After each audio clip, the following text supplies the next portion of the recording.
Hey, what's going on, guys? It's Joey from the So Wizard Podcast, proud members of the Pulse Podcast Networks. TixBlitz is the official ticket provider of the Pulse Podcast Network. Check it out. Have you been searching for the best ticket deals around?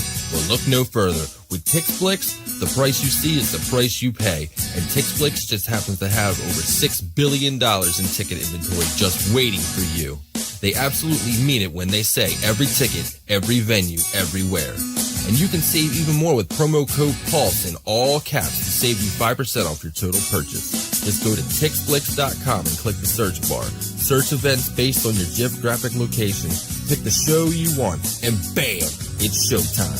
Sporting events, Broadway shows, concerts, and more with TixBlitz.com. And while you're there, be sure to sign up to the email newsletter so you can stay up to date on the latest news and savings with TixBlitz. That's TixBlitz.com. TixBlitz.com.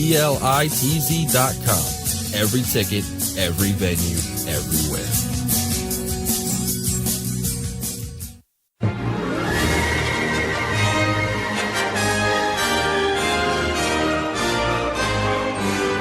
This is So Wizard Anime.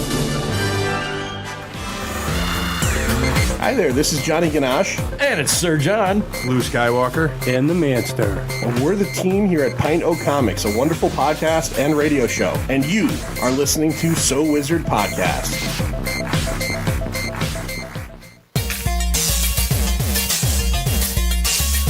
Broadcasting very fast and very dangerous from the planet Malastare. You are listening to So Wizard. You're thinking people gonna die? The only podcast to make the Kessel Run in under 12 parsecs. There'll be no one to stop us this time.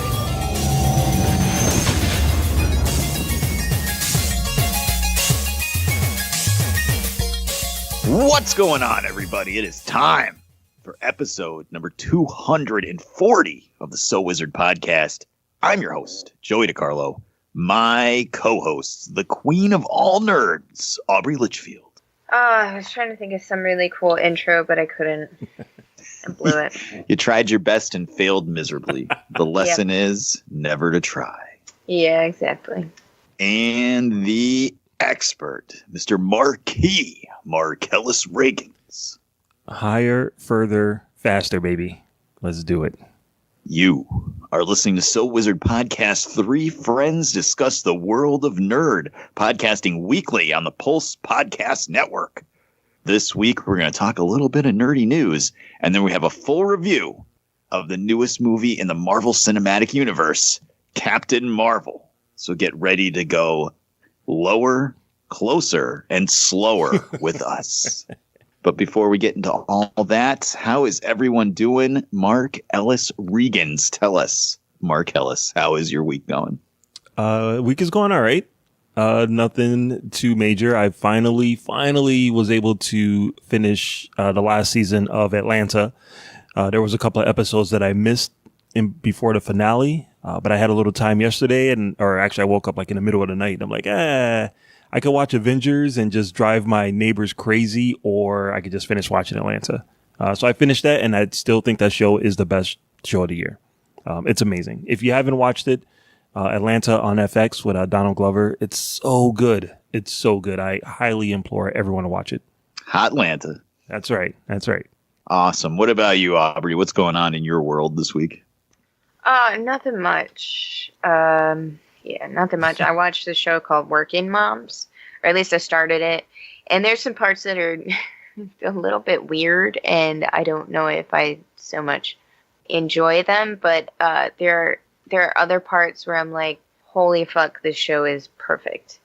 There's one part where this mom is like dragging her child down the street, and the child is screaming and causing a fit. You know, when you're a parent, you know exactly what that looks like, where they're just throwing their weight back and you're dragging them. And this mom is sitting there having lunch, and she screams at the little girl. She's like, "Shut up! Your mom's an angel and you're a fucking monster." And the mom of the child looks at her and goes, "Thank you." And I was like, oh, this show. So there's points where I'm like, Jesus, this show is just perfect. And then there's points where I'm like, oh, this is a little awkward, but it's what I've been doing this week. Where can people watch that show? It's on Netflix. There's actually a couple of seasons to it. I thought it just came out because I've never seen it before. Yeah. But it's actually been out since like 2017, and I think it's on its like third season. Wow, was it a Netflix like original, or is it like a? Yeah. Oh, okay. Yeah, it is, and it's Canadian too. So it's like, yeah, I don't know. I've never seen it. Just popped up on my Netflix as a suggestion. It's like, Netflix, you've known me for how many years now, and this is your suggestion now. What the fuck's going on with you? But yeah, it's perfect. I love it. Awesome. Very good. I wish I had anything even remotely interesting to report, but all I've been doing is working and sleeping. I'm all discombobulated from daylight savings time. Yep. Do they have that everywhere in the world, or is that just us crazy people in America? Yeah, there's even some parts of America that don't have it at all. Oh, yeah, I wish we didn't have it at all.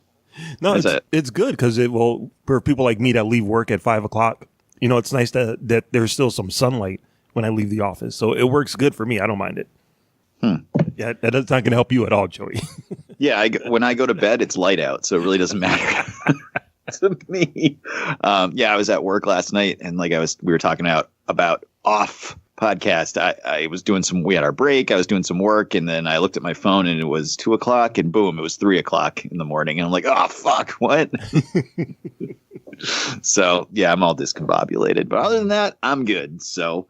Enough about us. Let's talk about us. Mark Ellis, tell the listeners where they can find more So Wizard Podcast. All right. So everybody can go to SoWizardPodcast.com, where you will find new episodes every week. You'll also find movie reviews from yours truly, Netflix and Amazon streaming picks from our buddy, the awesome Adam Mollyhawk. You'll also find our merchandise there. You can purchase some of our t-shirts and look good while you're representing the show. Another great way to support our show is by doing your Amazon shopping through the link that we keep right on our website.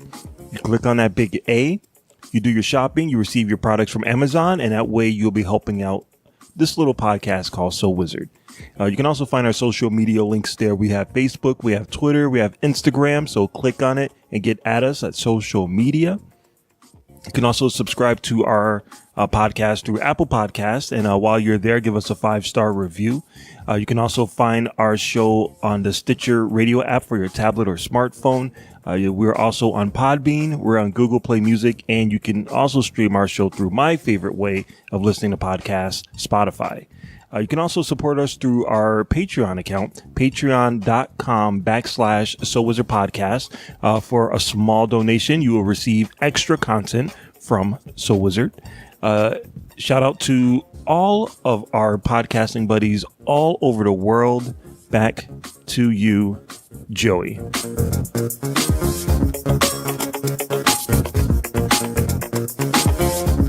Hello, ladies. How'd you like to spend a little quality time with this sexy bod, huh? Figure we have a lot of female listeners for this particular episode. That's right. That's right, ladies. All right, Mark Ellis, let's talk about what's going on in the world of nerd this week. Yo, pump it up. It's time for the news. Yo, we getting ready to bring you the news, boy. All right, so this week in Nerdy News, a little update on some news that we reported last week. We're talking a little bit about Will Smith not being able to return to the Suicide Squad sequel, The Suicide Squad. He bowed out. They announced that he wasn't going to do it, but then right after that, they announced that his character Deadshot will be in Suicide Squad, and he will be now played by Don Cheadle. No, I'm sorry. By Idris Elba. Idris Elba, he of Luther, or as I like to say, Lufa, in Pacific Rim and Thor or the Thor series, is now jumping ship over to the DC side, and he will now be playing Deadshot. I think this is awesome. I'm very excited for this. What do you guys think of Idris Elba stepping into Will Smith's shoes? Let's start with Aubrey. I actually think this is a good move. I think he's going to do a great job. I love him in Thor, and I just think he's going to do great. Mm-hmm. All right, Jory, what about you? Well, I guess Jen will want to see The Suicide Squad now. Oh, there you go. I love Idris Elba. I think he's a fucking fantastic actor. He's usually in some really shitty crap, though. Yeah. poor guy. I guess private school's not cheap, right? But, you know, even when he's in bad stuff, he's always the best part of it. Yep, that's true. Because he was fantastic in The Dark Tower, even though that movie was shitty. So, yeah, I'm really excited. I like him a lot. I love Will Smith, though, so it's not like I'm like, oh, thank God Will Smith is out of here. Like, I'm sad that he's not coming back because I did like him as Deadshot, but I'm not going to be upset that Idris Elba's taking over either because he's badass and it should be pretty awesome. It's kind of glaring, though. I mean, he's old. He's older than Will Smith, right? I don't think so. No, I think he's younger, actually. Okay. Weird. But it's a little glaring for a recast, but whatever. It'll work. I mean, it's worked for Marvel with War Machine and Bruce. If you can recast Bruce Banner and not have the general public blink an eye, I'm pretty sure you can handle a recast on Deadshot. So yeah. And a lot of people didn't really like the Suicide Squad movie anyway. So, you know, any change, you can't get any worse for a lot of people. Let's put it that way. Right. I know. I think it's cool. I mean, his time with Marvel is done. We saw what happened to his character in the Avengers movie, so he's free to do whatever he wants. And I also think that maybe Will Smith is, you know, he's in the Disney camp right now with Aladdin, and he's probably looking at that Black Panther 2 sequel coming up, thinking, hey, you know, maybe I can jump on that. And with Marvel's connection with James Gunn being completely cut off, you know, Will Smith probably chose his allegiance. Said, you know, I'm not going to work with the guy that Marvel fired. I'd rather work with Marvel/Disney and get some of that Black Panther money. That's my guess anyway. Well, I don't know who he would play, but you know, he's too old for Night Thrasher, unfortunately. I don't know. He could be Blade. Would you guys buy him as Blade, or is it just it has to be Wesley Snipes? It doesn't have to be Wesley Snipes. Aubrey, could you handle Will Smith as Blade? I don't know. It might be really weird. Honestly, I don't care what he plays. He could play Iron Man. Just give me a song out of it. Yeah, maybe he'll be Rhodey. Maybe they'll just recast another War Machine. If we can get a song on the same level as Wild Wild West out of any of this, I don't care who he plays. Cast him as everybody. Amazing. Well, he's already got Bad Boys 3, Aladdin, and he's going to go for that Oscar again playing Venus and Serena's father in an upcoming movie. So, you know, his plate is pretty filled at this point. He doesn't have to come back to the DC EU universe. He doesn't have to go back. He has a YouTube channel that's actually pretty cool if you are around and on YouTube. And one of his videos is him explaining why he turned down The Matrix. I don't know if you guys had seen that or not. I did see that. It makes perfect sense the way that he described it. So I would definitely suggest you guys go check that out. But cool. All right. So next up, we have a little bit of disappointing news for people who are fans of the CW TV shows. One of them is actually going away. It was announced this week that Arrow will end after season 8. They're only going to be doing 10 episodes, and then the show will be kaput. Now, luckily, because of so many other CW shows, the characters in Arrow actually do have a place to go once the show is canceled. If they wanted to put those characters somewhere else in the universe, the plot point of Crisis on Infinite Earths that's coming up, I'm pretty sure that Oliver Queen plays a huge part in that, and that could be one of the reasons why they're going to end the show now. I haven't been keeping up with Arrow. The only time I watch the CW shows is when they do those crossover events. But I do like his character. I like him as an actor. I'm looking forward to whatever TV show he does next, because I'm pretty sure he's going to be either a cop or an FBI agent. But I like him. I think he's cool. It's bound to happen with these CW shows that eventually they start falling away. So what do you think about the end of an era with Arrow? Let's start with Joey. Oof. Well, it's bittersweet. I'll be honest with you. It's bittersweet. I think the first season is good. I think the second season of Arrow is God tier superhero television. Mm-hmm. It's up there with the best. I would put season 2 of Arrow right alongside stuff like Daredevil, season 4 Agents of S.H.I.E.L.D., like a lot of the like top God tier stuff that you're thinking about. Like especially if you watch season 1 to get the backstory into season 2 of Arrow, though. These 2 seasons are fucking awesome. When he fights Deathstroke. I don't know if you guys had seen that or not. Probably not. Unfortunately, the show goes the fuck off the rails bad in season 3, 4, 5. Like, it has good points and bad points. It comes back sometimes to good, and then it goes off the rails again. It has a lot of choices I didn't agree with. It really started focusing way too much on Felicity. And, if I think there's a problem with an attractive blonde woman with glasses, that there's a problem. So, I hate they did Mr. Terrific dirty on the show. One of my favorite characters in DC. He's the 3rd smartest person in the world, leader of the Justice Society. And on Arrow, he's Felicity's goofy friend that gets beat up all the time. So that was kind of rough, but it's kind of run its course. I'm glad they're not going to just keep dragging it out there like Supernatural for 16 years. I think Stephen Amell's a cool dude. He seems like a really cool guy on social media and interacting with his fans and stuff. And those first 2 seasons were fantastic. So, in Crisis, the original Crisis comic book series, the Flash dies and Supergirl dies. So we don't know about Supergirl yet, but maybe Oliver Queen will die instead of the Flash. Yep. And they'll do it that way. So he'll go out like a hero in the Crisis, and we'll call it a day. So, all right, Aubrey, what about you? How do you feel about the end of Arrow? I mean, I haven't watched much of it. Yeah. I think I was on season 2. Maybe I haven't even made it through season 1. I don't even remember. It's been that long since I watched it. So I don't really care that it's over. I'm kind of glad, because then maybe I have a chance of catching up as to how it was even going. I heard that it did get weird towards the end of it, though. So I don't know. Cut a girl some slack, man. I need you to cancel all these shows because I can't keep up. Seriously.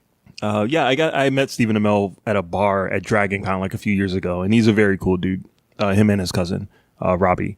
And the CW does have another dark and brooding hero show coming out this year, so that genre will be filled with Batwoman. So some of those characters can just move over to Gotham. Right, and they have a ton of characters and teams and all sorts of shit to pull from. They don't need to keep Arrow on the air for 20 seasons. Like, let it run its course and let the Flash run its course and Legends and Supergirl, and then you can bring out Black Lightning and Batwoman and maybe Green Lantern or anything. Like, they have a million characters they can pull from. But now, of course, they've got the DC streaming app, so I don't know. Maybe they're serving too many masters at this point. It could be.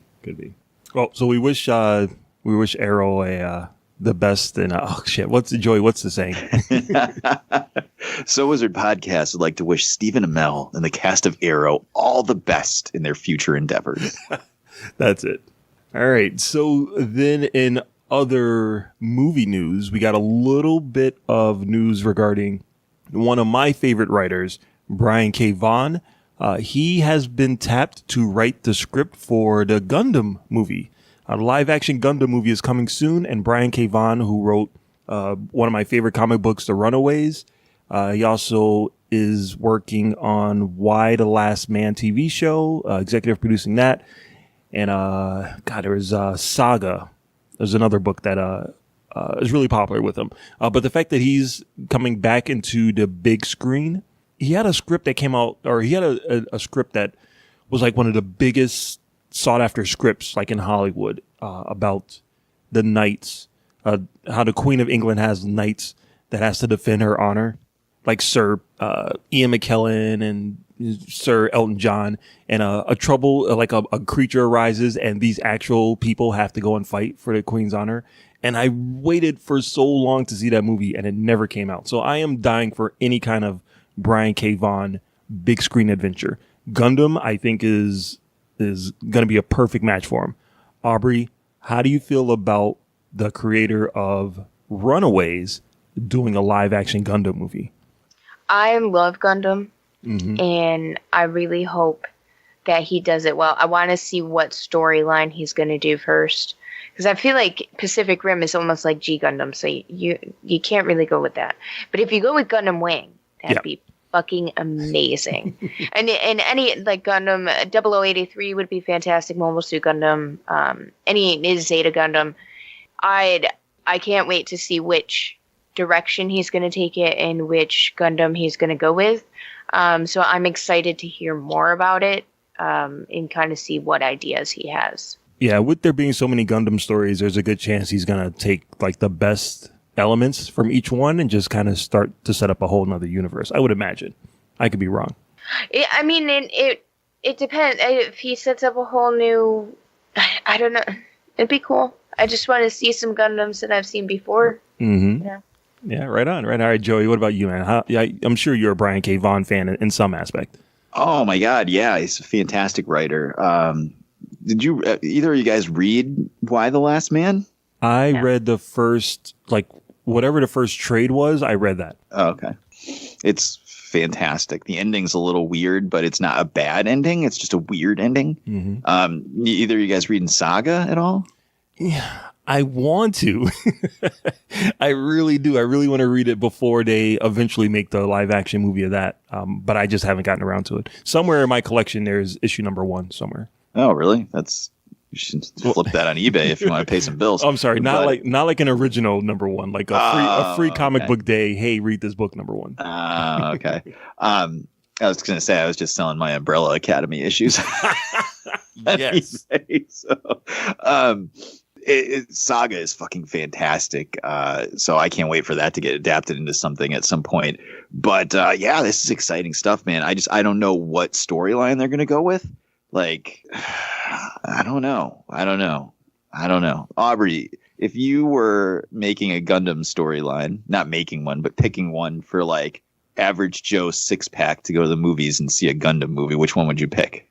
Definitely Gundam Wing, because I feel like Gundam Wing was the most mainstream Gundam. When it was on Cartoon Network, everybody watched Gundam Wing. Everybody knows what Gundam Wing is. Everybody's seen at least one episode.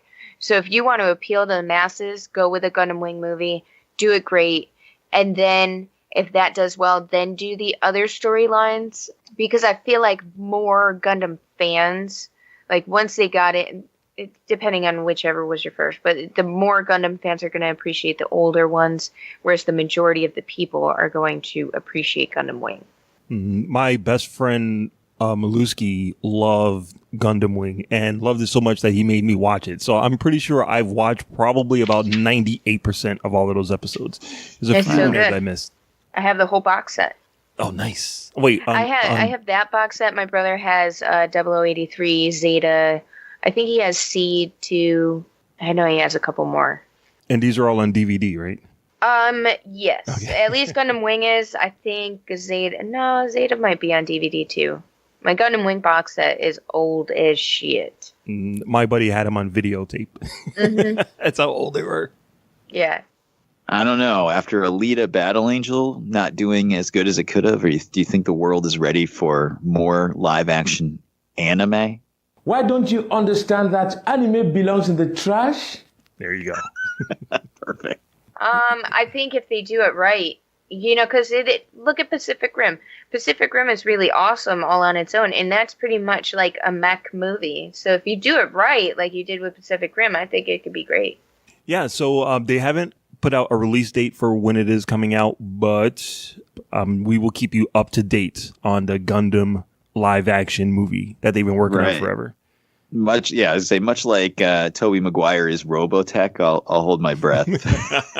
That's going to happen, damn it. I hope.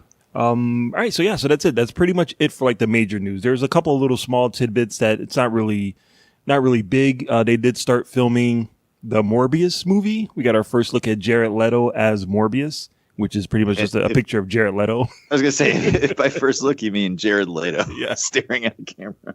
Exactly.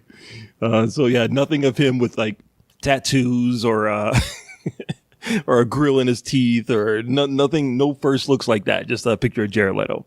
And they also moved up the date for Maleficent, the Angelina Jolie, where she plays the evil queen from Sleeping Beauty. They did make a sequel to that. It was supposed to come out next summer. but they moved it up to this October. So and they must have high hopes for getting some of that Disney live action adaptation movie. Honestly, the first Maleficent was really good. I did enjoy it.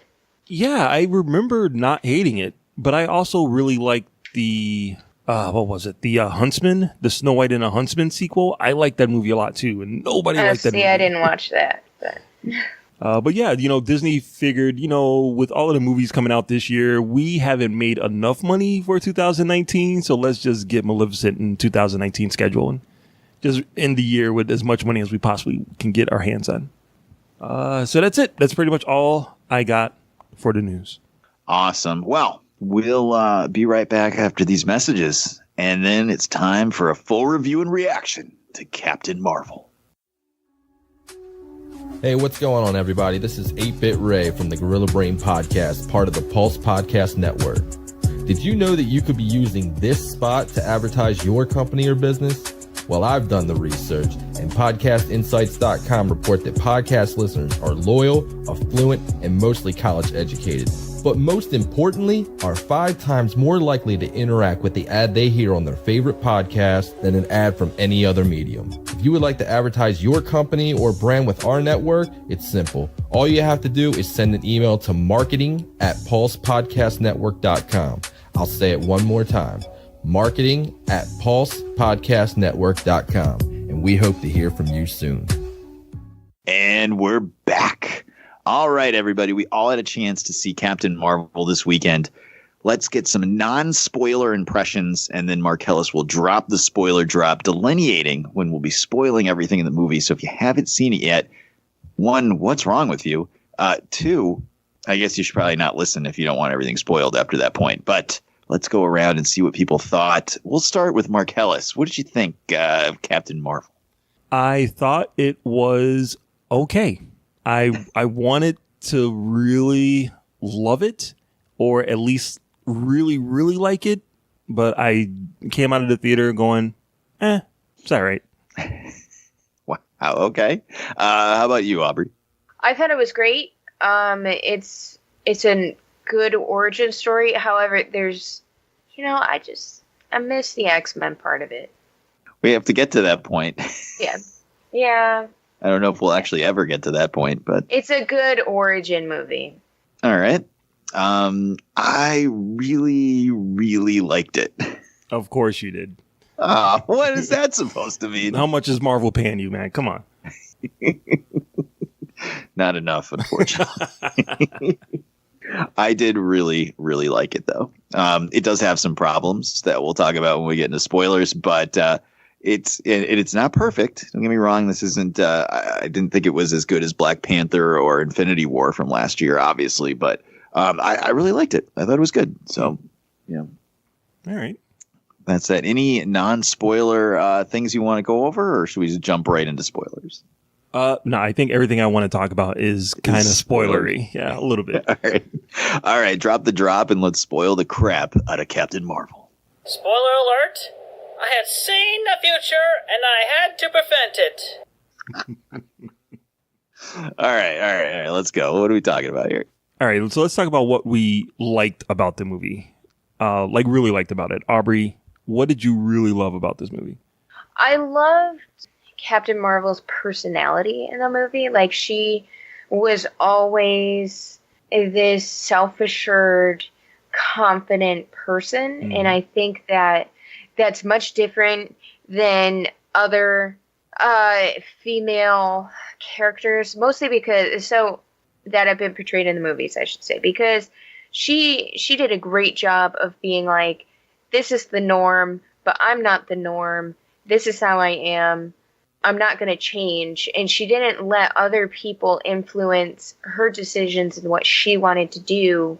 She's just very driven and very self-assured, and I liked that. I really liked her personality, and I thought that she was a really good role model. So that was probably my favorite part of the movie. Okay, all right. Joey, what about you? What was your favorite part of the movie? Brie Larson is very hot. I'm in love with her, and she is now my 2019 waifu, replacing Alita after only 3 weeks. Oh my God, that was quick. Sorry, Alita. No, well, that's true. All of that's true. But I really liked Samuel L. Jackson in the movie. Yeah. I thought he was fantastic. I thought the CG de-aging was something I was actually pretty worried about how it was going to work long form through a whole movie, not just a scene, or, they can hide it in different ways when it's just one scene in a movie, but there's no hiding it in this. He's a character in the movie up front. Yeah. In broad daylight too.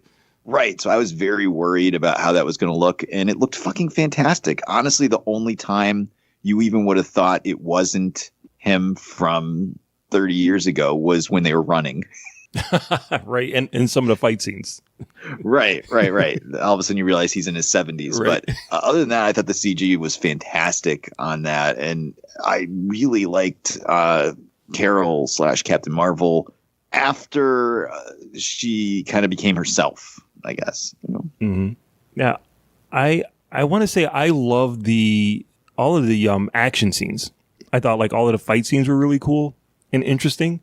I liked her attitude, especially during the beginning one when she's running around with no shoes on and she has those two like things stuck to her hands and she's just beating up the bad guys that way. That I loved, and I loved the reveal of the Skrulls, of their kind of mission or story point. I thought Ben Mendelsohn did an amazing job kind of flipping between what you expected and what he actually turned out to be. I thought that was fantastic. So those elements I really, really liked. And probably the Stan Lee cameo is probably one of my favorite ones ever. Yes. The Stan Lee intro was fantastic. There wasn't a dry eye in the theater. Yeah, I thought some people would be applauding during it, but it was just like, one or two people. I'm not saying if one of them was me, but just kind of heard the slow clap. I was going to applaud, but then I was like, nah, I'm not going to be the only one. But I saw that and I was like, oh, I better tell Joey to bring tissue. All right. So what did you guys think of the storyline, the all around story from like point A to point B? Joey.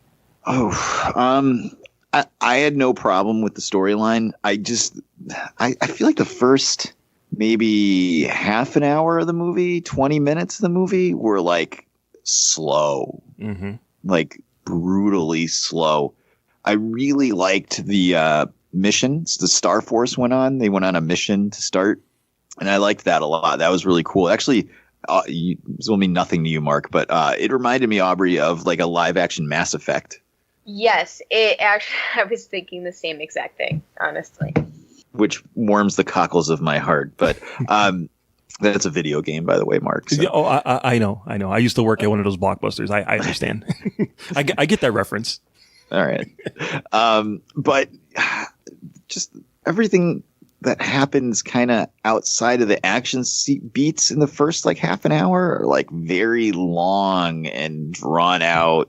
It felt like there was a lot of exposition. I'm not sure why it felt handled so awkwardly when in Black Panther, well, maybe because Black Panther was in Civil War, but in Black Panther we still had to like get introduced to Wakanda, and because in Civil War you just met Black Panther. He's this cool guy in a panther suit. He's badass, blah blah blah. They didn't get too much into it. Yep. In his movie, they have to introduce Wakanda and all the aspects of the culture and blah blah blah.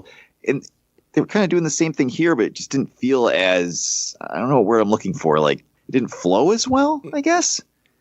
I'm not sure, but like pretty much everything up until she gets onto Earth outside of the action beats were kind of rough. Like, I don't know, maybe that's just me. Mm-hmm. What about you, Aubrey? How did you feel about the beginning of it? It felt a little rushed.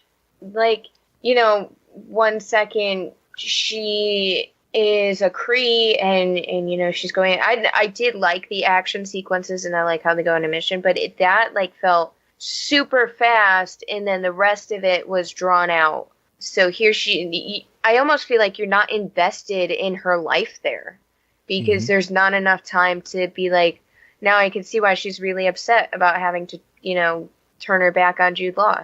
That was Jude Law, right? And look, just like, right. Yeah. Yep. It was. Yeah, like, and I didn't feel emotionally invested in that planet and in her life there. Instead, I did feel more emotionally invested in her life on Earth, which I'm sure was, the intention, but it just, the beginning felt kind of rushed.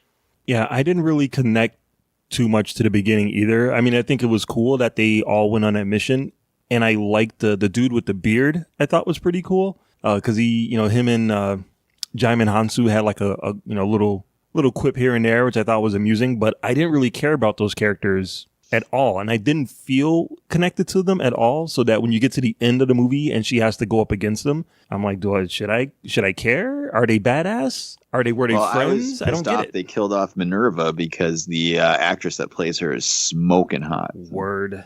But I did like all of the people that were part of that team.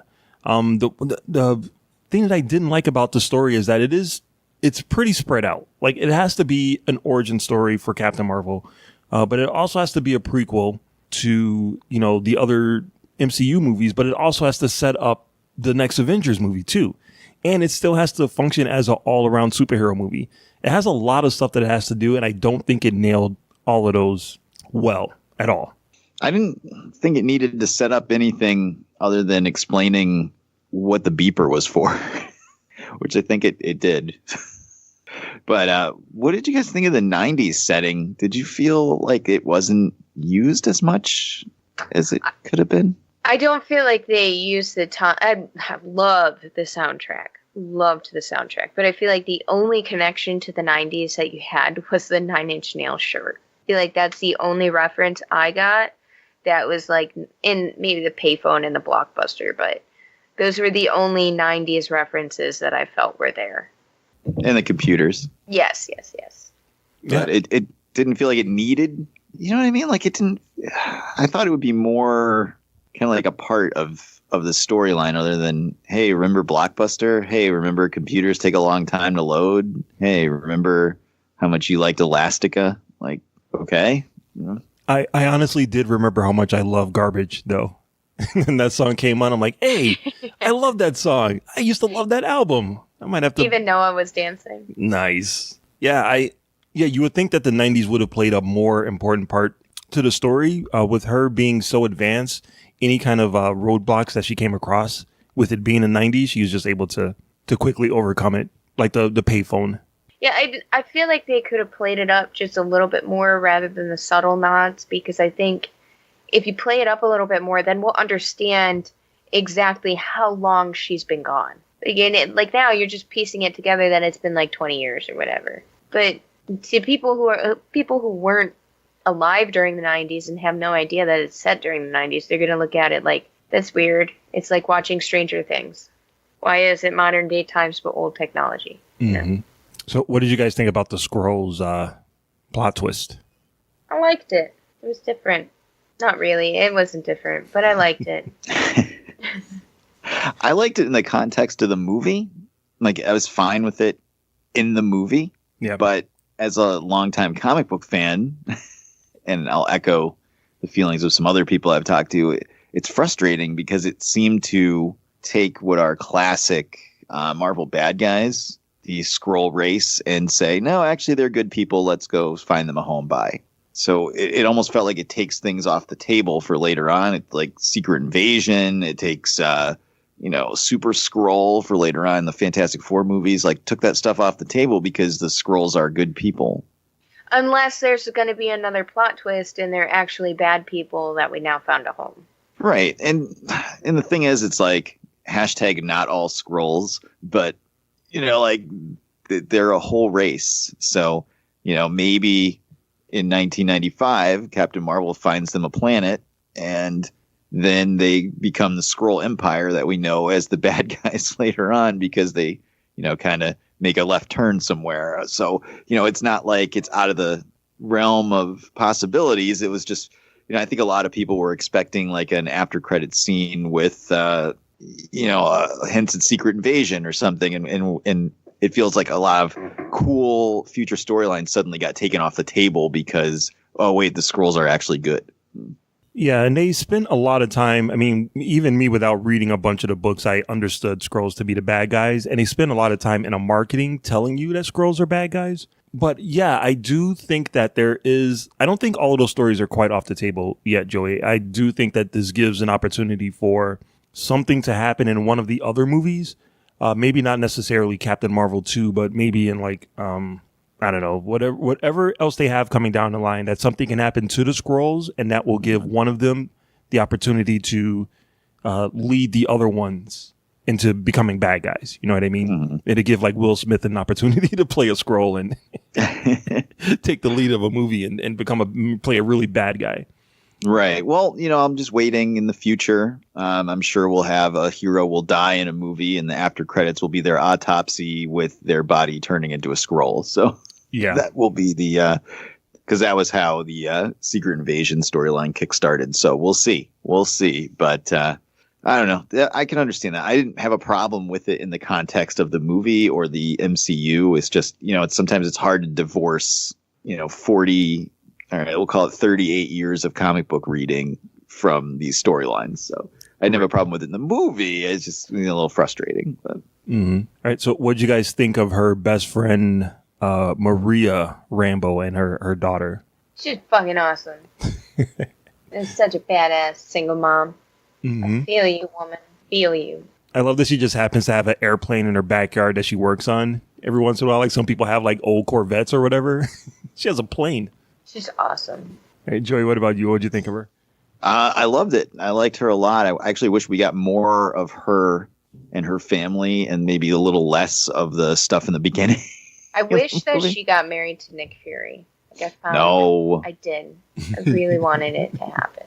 I just kept waiting to see if they're going to give any hint at how her daughter was going to get some powers, but I loved the daughter. I thought she was probably one of my favorite characters in the whole movie. She had so much personality, and I love the fact that she's just ballsy and intelligent, and like just it reminded me a lot of what I thought I would want in Captain Marvel. You know what I mean? Like I'm looking forward to her eventually becoming Captain Marvel, if that does happen down the road.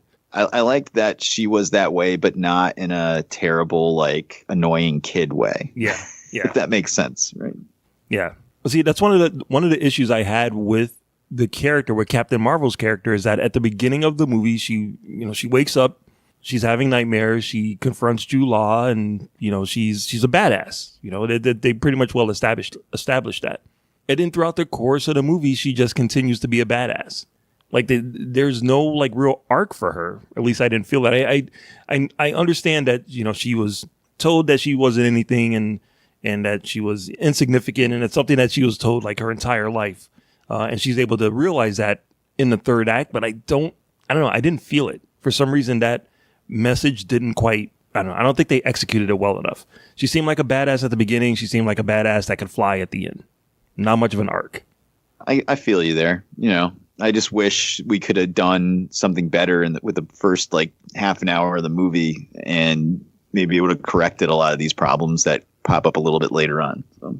And I'm not gonna lie, I was a little bit. I'm definitely gonna have to watch this movie again. Now that I understand what they were going for, and I can kind of pattern it out on my own. I'll definitely like it a lot more the second time.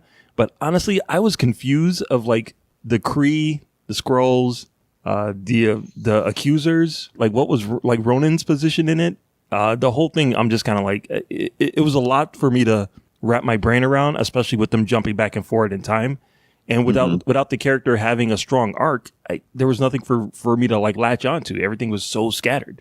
Right. And that's kind of why I was comparing it to Black Panther. Was there's a whole society of Wakanda, and they show it to you. It's not something you'd seen before, but you were able to say, okay, this person is this person is this is the Queen, this is Forrest Whitaker. Like you understood what everybody's job was and what they were doing. Like I didn't get that about Hala from this movie. Like the things I know about it, I know because I've been reading comics for 38 years. Like, so I really wish that had been done a little better. What'd you guys think of Annette Bening as Mar-Vell? I didn't mind it. This is a lot like the Skrulls in the context of this movie and the MCU and what they're going to, what realistically is going to actually happen in comic book movies made for mainstream audiences, they were never, ever, ever going to have the real Captain Marvel in these movies. They weren't going to have 6 movies of him adventuring with the Avengers before we get to Carol. Like, that was never going to happen, ever. So that's fine. It's fine. I mean, I can understand why people would be upset that she is Marvel, but it's just tempered expectations, I guess. I mean, I never in my wildest dreams would assume that they would have actually had Marvel in the movies. People had hinted that Jude Law was playing him. Right. Which I guess would have been fine. But, you know, they just went a different route with the origin story, and you kind of have to, because Carol Danvers' backstory is convoluted and it's not very good. I mean, let's be real here. You know, she was basically a spin-off of Captain Marvel, and, you know, she got his powers, and she had a canceled series, and then she really wasn't relevant until Rogue stole her powers in X-Men a bunch of years later. Is that the meme that's been going out? Seeing Rogue like putting like bad reviews of Rotten Tomatoes? That's why Rogue can fly. Yeah, that's why Rogue can fly and has super strength. Oh, wow. Yeah, she stole and never gave him back for a long time. Then I don't know how much time do you have, but I mean, eventually, you know, they both got to keep him. So okay, but you know, that was never going to happen in the MCU. Never. Mm-hmm. So maybe it will. Maybe something will happen with Rogue in Captain Marvel later on down the line. But, you know, I'm just assuming that when the X-Men show up and eventually we get to Rogue, she's just going to fly and have super strength, and we're going to say that's what she has, you know? Right. So again, you know, was I a little upset that was what they did with Marvel? Of course I was. It was kind of lame, but at the same time, there was no way. There's just no way to put all of that huge storyline, years and years and years and years of comics into an already overstuffed 2-hour movie. Like, it just wasn't going to happen. So it's fine. It's fine. I was more upset we didn't get to see the true form of the Supreme Intelligence. So. Yeah. Is that a big deal in the comic books? Well, it's not a big deal, but the Supreme Intelligence is a big green floating head in a jar with tentacles. So. Yeah. They're saving that one. Yeah. That's why I was like, you know, each person sees what they want to see. They don't actually see what it looks like. I wanted to see what it actually looked like in the comics. But maybe we're building up for Avengers Operation Galactic Storm, where they can fight the Kree. Maybe a few years down the line. All right. So what'd you guys think of Goose and how Nick Fury lost his eye? It's fucking so funny. What about you, Joey? I am not a cat person. Oh, okay. So I could give or take cats. I already knew about Goose's secret from reading the comics. But I will say that both of the kids who didn't know that, obviously my children I went to the movies with, they loved Goose the cat. They thought it was the best part of the movie. They didn't freak out when he showed his true form? No, they were all laughing. The whole theater went wild when that happened. Wow. So we had actually for a Saturday morning screening, we had a pretty packed theater, and everybody seemed to love the movie. They all clapped at the end. They all laughed at the right parts. Everybody went wild when Goose used his tentacles. Everybody laughed their asses off at Nick Fury losing his eye that way. Mm-hmm. I'm sure if I wanted to, I could come up with 1,000 cooler ways for him to have lost his eye, but I think watching it in chronological order, knowing that that's what happened, and then they even kind of established at the end of the movie, like him telling stories that make it sound way more badass how he lost it moving along in the future. So yeah, that's fine. That was cool. I had no problem with it. Yeah, it was really funny. It was a really simple joke and a really dumb joke, but it was funny. It was played flat. I still don't know why it scratched him though. Like he just picked it up like he's been doing for the whole movie. And the cat was just like, all right, I'm done with you. It's not a cat. Stop treating it like a cat. It's not a cat. And he didn't listen. So.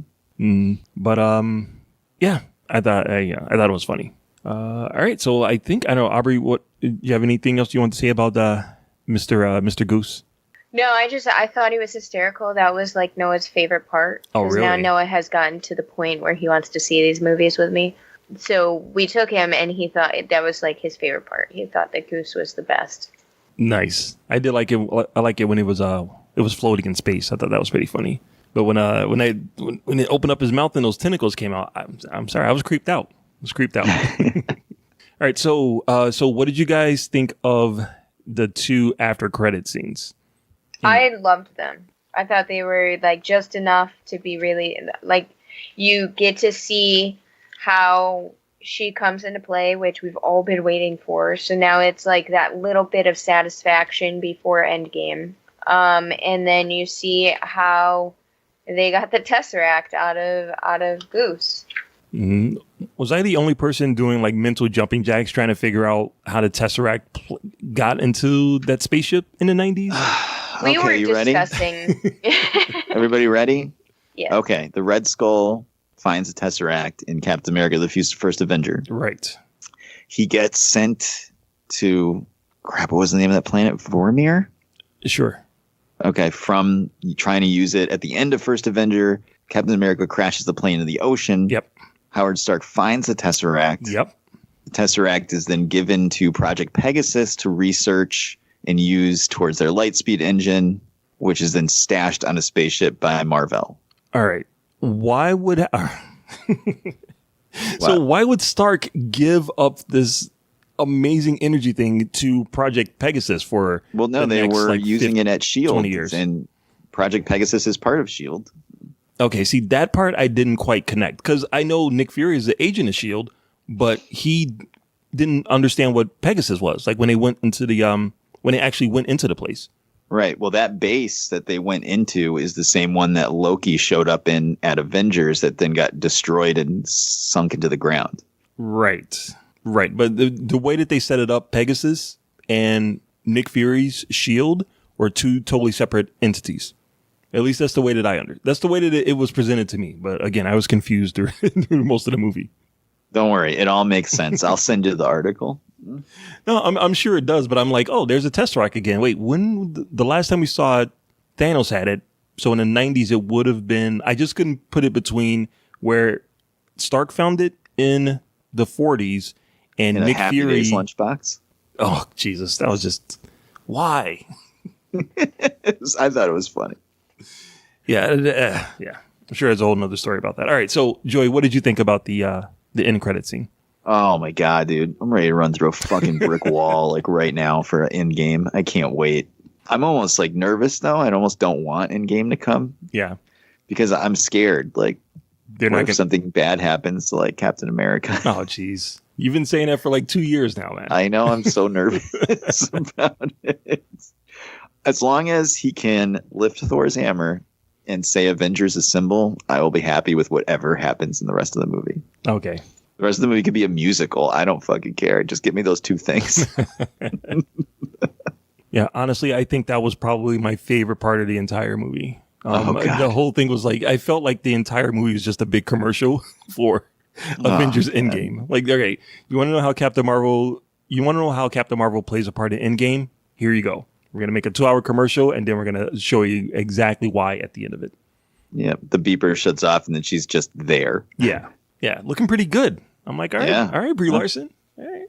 Yeah. And, you know, the cat puking up the Tesseract. Yeah, sure, whatever. Like, that was funny. That's a joke that you see coming a mile away. Right. And remember in the first Avengers, Bruce Banner asks if Nick Fury wants the Hulk to eat the Tesseract. Oh, yeah. Hashtag it's all connected.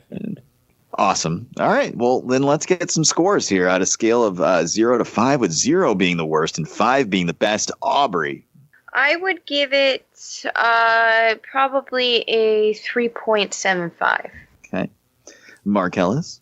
I wanted to hold off my review until I see it again, but I'm pretty sure I'm going to stick with a 3.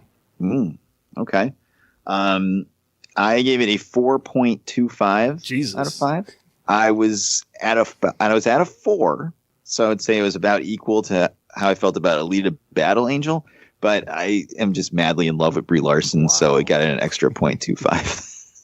And yet you don't like Scott Pilgrim, where she was at her like peak hotness. No, dude, she is smoking in this movie, and I just have a thing for strong women with blonde hair. I mean, Oh, man, if she had wore glasses, that would have been it for you. I would have had to just furiously start masturbating in the theater. Sorry, kids, look away. So where do you slot this in your MCU? You don't have to like go through and rank all the movies, but you put this at the top of your MCU movies, the middle, the bottom, Aubrey? I'd probably put it towards the top. Okay. Mark Ellis? The bottom. Wow. Like almost, like I said, I have to see it again to make a really informed decision, but right now it's close to the bottom 3. Wow. That's crazy. I'd probably say in the middle somewhere. I'd really have to sit down and rewatch a lot of the movies. Yeah. But right in that like Ant-Man Wasp, Doctor Strange, Iron Man 3-ish mid-tier, the hard part of ranking the movies, the middle. I'd put it in there somewhere. So cool. Awesome. Well, that is our review of Captain Marvel. Why don't we go around and get some recommendations from the hosts, and we'll wrap this up. Aubrey, what do you got for the listeners this week? It's a good question. I think everybody should go watch Captain Marvel. I don't have anything really productive that other people may enjoy. I mean, if you're a woman, go watch Working. If you have kids, go watch Working Moms. It's pretty good.